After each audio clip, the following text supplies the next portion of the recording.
57 years old and you're playing with toy cars, you tell people you're playing with toy cars as a hobby, they kind of think, you know, you're a little crazy when you do that. But when you explain to them that you can build them up and they can get fast, you can do a lot of things to them, you know, and make them handle better or work better. And your controller controls the brakes and coast in the car and stuff, then they start to realize that there's more to it.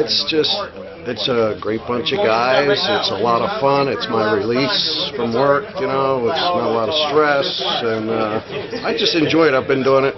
I started in 1960 as a little kid with my dad. I work for the Transportation Authority. Position is resident engineer. I run construction projects for the two. Just like in Formula One or IndyCar, you'll hear them talk about tire management.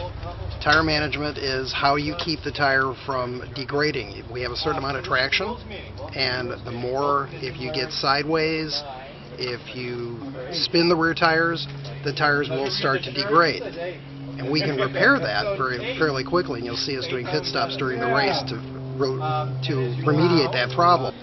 Today's racing, as to yesterday racing, you can have more of a feel for it, like I said, and it's definitely like a thrill. Okay, I started at age 11 when slot car racing was the thing to do when we were kids. They didn't have video games and things of this sort, so slot car racing was the big thing.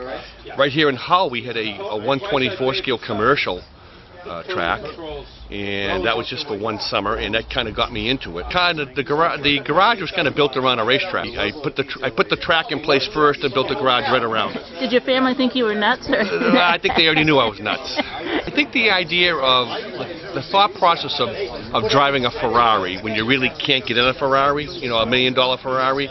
Well, we have a model of a Ferrari, or a model of a Lola GT, or whatever it may be, and it's what you do is when you're driving, you put yourself inside that car. Sort of like a fantasy game. Exactly. Back in the between about 1961 and 1967 or 8, this was a huge hobby in the United States. There were commercial raceways in many downtowns. In Cambridge alone, there were 5.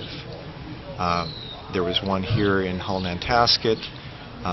And those for a larger car, about 7 inches long, 1/24th life size. And the cars we're racing today are 1/64th life size. So they're considerably smaller, about 3 inches long.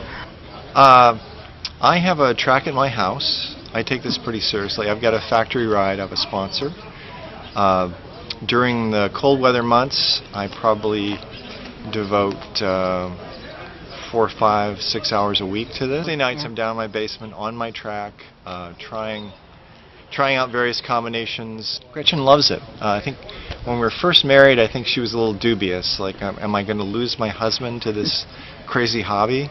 But she's like, I don't know if she would agree with this assessment, but she's kind of like the ultimate slot car wife.